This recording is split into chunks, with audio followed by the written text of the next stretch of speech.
सभी स्टूडेंट्स को good morning, सुप्रभात। क्लास 11th के स्टूडेंट्स को पिछले दिन के लेक्चर नंबर 3 में मैंने आप लोगों को इलेक्ट्रॉनिक संरचनाएं बनाना विधिवत सिखाया था कि इलेक्ट्रॉनिक संरचनाएं कैसे बनाते हैं। जैसे H2 है, CO2 है, N2O है, डॉट डॉट। मैंने ये भी कहा था अगर आप लोगों को इन स्ट्रक्चर्स में इलेक्ट्रॉनिक संरचनाएं बनाने में किसी भी प्रकार की कोई समस्या आ रही है तो आप लोग व्हाट्सएप में कमेंट के जरिए हमसे पूछ सकते हैं। लेकिन मुझे इस बात का कष्ट है कि आज तक इतने लेक्चर पढ़ाए गए हैं मेरे द्वारा, आज तक किसी स्टूडेंट्स ने कोई कमेंट नहीं किया है कि क्या समझ में नहीं आ रहा है। आप विधिवत पढ़ाई करिएगा, कोई समस्या आती है उसका निराकरण करना मेरा काम है। आपको लेक्चर नंबर 4 में आज हम संकरण के बारे में बताएंगे। व्हाट इज हाइब्रिडाइजेशन, संकरण क्या है। बच्चों, जब आप देखते हैं आधुनिक युग में प्रायः प्रत्येक फसलें जो भी खेतों में बोई जाती हैं तो यही कहा जाता है हाइब्रिड आ रहा है। हाइब्रिड फॉर संकर, और संकर सीड्स को हाइब्रिड सीड्स बोल देते हैं। संकर बीज, संकर बीजों का निर्माण कैसे होता है। संकर बीजों का निर्माण करने के लिए भिन्न भिन्न जाति वाली, भिन्न भिन्न स्पीज वाली कई प्रकार की प्रजातियों का एक साथ मिलन करा के नए बीज का उत्पन्न करना संकरण कहलाता है। और उससे जो फसल, उससे जो बीज तैयार होगा, जिससे अच्छा फसल उत्पादन होता है, जिससे फसलों का जो उत्पादन है वो बढ़ जाता है, ऐसी क्रिया को संकरण कहते हैं। और उत्पन्न बीज को संकर बीज कहते हैं। आप हमारी केमिस्ट्री की भाषा में संकरण बताना चाहते हैं। क्या होता है बच्चों, जब कोई परमाणु की समान ऊर्जा वाली कोई दो परमाणु कक्षकें हों, कम से कम दो परमाणु कक्षकें हों, आपस में मिल जाएं और कक्षक संकर कक्षक का निर्माण करें, इस क्रिया को संकरण कहते हैं। एग्जाम्पल के तौर पे मैं समझाऊंगा। जैसे कार्बन C होता है, कार्बन का परमाणु क्रमांक 6 होता है, इसका इलेक्ट्रॉनिक विन्यास 2,4 होता है। ये आपने पहले ही चैप्टर में पढ़ा था। SPDF करेंगे 1s2 2s2 2p2। दूसरा, अगर ये हम इलेक्ट्रॉनिक विन्यास की बात करें तो यह सामान्य अवस्था का इलेक्ट्रॉनिक विन्यास था, ये नॉर्मल स्टेज में है। और इस सामान्य अवस्था के बाद अब हम कुछ परिवर्तन करा देना चाहते हैं। जब किसी परमाणु की समान ऊर्जा वाली कोई ऐसी कक्षकें हो, जैसे S उपकोष का एक इलेक्ट्रॉन P उपकोष का एक इलेक्ट्रॉन S उपकोष में स्थानांतरित कर दें तो S और P, माने S का एक इलेक्ट्रॉन P में स्थानांतरित कर देंगे तो P में कितने हो जाएंगे 3। P2 तो था ही, एक इलेक्ट्रॉन S उपकोष का मैंने P में स्थानांतरित किया तो ये 1s2 पहले से था 2s1, चूंकि एक ही कक्षा है, दोनों कक्षाएं S और P एक ही कक्षा है। दूसरी, और S का एक इलेक्ट्रॉन P में किया, P में हो गए 3 और P में 3 इलेक्ट्रॉनों को Px1 Py1 और Pz1 में बांट रहे हैं। 3 समान ऊर्जा वाली कक्षकों में बांट दिया। S1 के बाद एक इलेक्ट्रॉन 2Px1 2Py1 2Pz1, ये इसकी एक्साइटिंग स्टेज है, ये उत्तेजित अवस्था में प्राप्त होता है। तो जब किसी परमाणु की कोई दो परमाणु कक्षकें इस प्रकार से समान ऊर्जा वाली हों, आपस में मिल जाएंगी, ये दोनों कक्षकें जब मिलकर के नई संकर कक्षक का निर्माण करेंगी तो यह संकरण कहलाएगा। It is hybridisation. और यह कक्षक संकर कक्षक कहलाएगी। परिभाषा बनाएंगे, जब किसी परमाणु की समान ऊर्जा वाली, जब किसी परमाणु की समान ऊर्जा वाली कोई दो परमाणु कक्षकें, कोई दो परमाणु कक्षकें परस्पर संयुक्त होकर, परस्पर संयुक्त होकर, जुड़कर, मिलकर, एक होकर नई संकर कक्षक की रचना करती हैं। परस्पर संयुक्त होकर नई संकर कक्षक की रचना करती हैं तो इस क्रिया को संकरण कहते हैं। इस क्रिया को संकरण कहते हैं। एग्जाम्पल आपके सामने है। C बराबर 6 2,4 नॉर्मल अवस्था में इलेक्ट्रॉनिक विन्यास, फिर उत्तेजित अवस्था में इलेक्ट्रॉनिक विन्यास कर लेंगे। ये एग्जाम्पल हो गया। संकरण के प्रकार हेडिंग बनाएंगे टाइप्स ऑफ हाइब्रिडाइजेशन, संकरण के प्रकार। बच्चों संकरण कई प्रकार का होता है, लेकिन मैं आपको केवल 3 प्रकार का संकरण सिखाऊंगा। नंबर 1 sp संकरण, नंबर दूसरा sp2 संकरण, नंबर तीसरा sp3 संकरण। sp संकरण sp2 sp3 होता तो sp3d संकरण है, sp3d2 संकरण, sp3d3 संकरण, बढ़ते ही चले जाते हैं उपकोषों के आधार पर। तो लेकिन मैं आपको 3 ही संकरण पढ़ाऊंगा, sp, sp2, sp3। हेडिंग बनाएंगे नंबर 1 संकरण के प्रकार में लिखें संकरण प्रायः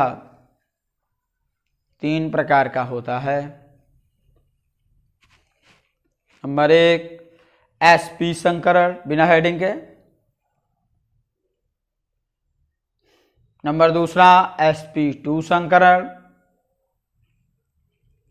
नंबर तीसरा sp3 संकरण। नंबर 1 हेडिंग बनाएंगे sp संकरण। sp संकरण का सीधा मतलब है बच्चों, ध्यान दें, इसी एग्जांपल में आपका sp संकरण हो जाएगा। मैंने क्या किया, यस और p, माने एक यस हो एक p हो। जब 2 संकर कक्षकें आपस में मिलेंगे, जब किसी परमाणु की समान ऊर्जा वाली एक यस तथा एक p परमाणु कक्षकें परस्पर संयुक्त होकर 2 संकर कक्षकों की रचना करती हैं तो sp संकरण बनता है। सीधी सी बात है, जब एक यस हो एक p हो तो sp संकरण। लिख लीजिए, जब किसी परमाणु की sp संकरण की डेफिनेशन में, जब किसी परमाणु की समान ऊर्जा वाली एक यस तथा एक p, एक यस तथा एक p परमाणु कक्षकें परस्पर संयुक्त होकर 2 संकर कक्षकों की रचना करती हैं, 2 संकर कक्षकों की रचना करती हैं तो sp संकरण बनता है, तो sp संकरण बनता है। और यही एग्जाम्पल आपका आएगा, इसके नीचे sp संकरण लिखेंगे। अब नंबर दूसरा आप हेडिंग बनाएंगे sp2 संकरण। sp2 संकरण सीधी सी बात है बच्चों, जब किसी परमाणु की समान ऊर्जा वाली sp2 माने एक यस और 2p, एक यस तथा 2p एक और p को घेर दो। इस प्रकार से एक यस तथा 2p परमाणु कक्षकें परस्पर संयुक्त होकर 3 संकर कक्षकों की रचना करती हैं तो इसे sp3 संकरण कहते हैं, sp2 संकरण बनता है। लिखिएगा, जब किसी परमाणु की समान ऊर्जा वाली एक यस तथा 2p, एक s तथा 2p परमाणु कक्षकें परस्पर संयुक्त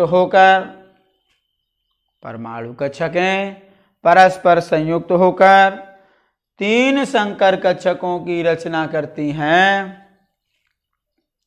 3 संकर कक्षकों की रचना करती हैं तो sp2 संकरण बनता है, तो sp2 संकरण बनता है। ये एग्जाम्पल आ जाएगा उसी में sp2 का। अब नंबर तीसरा हेडिंग बनाएंगे sp3 संकरण। आपके सामने है sp3 संकरण। sp3 संकरण क्या है, आप पढ़ रहे थे, जितनी एक यस हो 3p हो जाए, एक यस था 3p, अब एक भी घेर दो। इस प्रकार से तो जब इनके मध्य संकरण स्थापित होगा वो होगा sp3 संकरण। और लिखेंगे, जब किसी परमाणु की समान ऊर्जा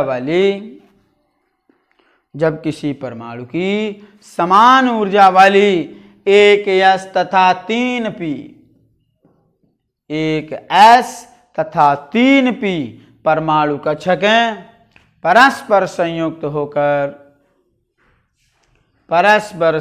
होकर 4 संकर कक्षकों की रचना करती हैं, 4 संकर कक्षकों की रचना करती हैं, तो sp3 संकरण बनता है, तो sp3 संकरण बनता है। एग्जाम्पल आपके सामने लिखा है, यही चलेगा। बच्चों एल्केनों के आधार पर संकरण ज्ञात करने का नियम मैं सिखाऊंगा। एल्केन के आधार पर संकरण ज्ञात करने के नियम, हेडिंग डालिएगा संकरण ज्ञात करने के नियम।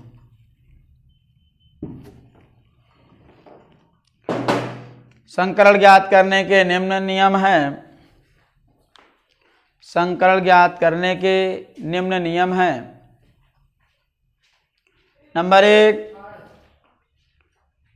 प्रत्येक एकल बंध वाले यौगिकों में, प्रत्येक एकल बंध माने सिग्मा बंध जिनमें उपस्थित होगा उनकी बात हो रही है, प्रत्येक एकल बंध वाले यौगिकों में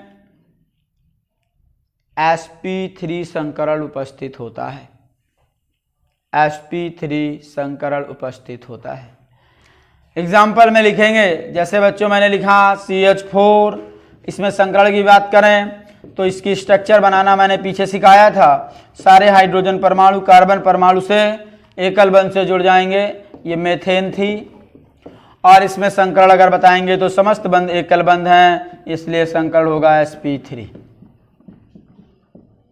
नियम नंबर 2, एग्जाम्पल में उसी में लिख लेंगे। नियम नंबर 2, प्रत्येक द्विबंध वाले यौगिकों में, प्रत्येक द्विबंध वाले यौगिकों में जिनमें डबल बॉन्ड हो sp2 संकरण होता है, sp2 संकरण होता है। एग्जाम्पल समझेंगे, मैंने एथिलीन लिखा, H single bond C, double bond C, single bond H, और दोनों हाइड्रोजन और सिंगल बॉन्ड से जोड़ेंगे। यहाँ डबल बॉन्ड उपस्थित है, इन कार्बन और इस कार्बन के बीच में जो संकरण होगा वो होगा sp2 संकरण। एग्जाम्पल में ये नोट कर लेंगे। नंबर 3 आप हेडिंग नंबर 3 रूल में लिखेंगे, प्रत्येक त्रिबंध वाले यौगिकों में, प्रत्येक त्रिबंध वाले माने ट्रिपल बॉन्ड जिनमें हो वाले यौगिकों में sp संकरण उपस्थित होता है, sp संकरण उपस्थित होता है। तो अब मैं त्रिबंध का एग्जांपल एसिटिलीन के माध्यम से दूंगा, C2H2। सपोज करो मैंने एसिटिलीन का स्ट्रक्चर तैयार किया, H single bond C, triple bond C, single bond H। तो यहाँ आप देख रहे हैं कार्बन कार्बन के बीच में ट्रिपल बॉन्ड है, इसलिए जो संकरण होगा वो होगा sp संकरण। तो नियम कहता है प्रत्येक त्रिबंध वाले यौगिकों में sp संकरण होता है। तो बच्चों ये संकरण हुआ और संकरण ज्ञात करने के नियम हो गए। क्वेश्चन अगला आ रहा है, अगला प्रश्न लिखिए, मैं उसको समझाता हूं, डिस्क्राइब करूंगा। सिग्मा तथा पाई बंध क्या है? क्वेश्चन में लिखेंगे सिग्मा तथा पाई बंध क्या है, उदाहरण सहित समझाइए।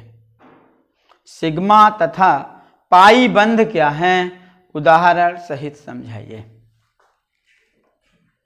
अब सिग्मा बंध है क्या और पाई बंध क्या है, हेडिंग डालेंगे आंसर में सिग्मा बंध, सिग्मा बंध, और जरा समझने की कोशिश करेंगे। बच्चों समान ऊर्जा वाली कोई 2 परमाणु कक्षकें हों और दोनों परमाणु कक्षकें, ये सिग्मा बंध है। सिग्मा बंध का बच्चों ये संकेत होता है, हमने कोई समान ऊर्जा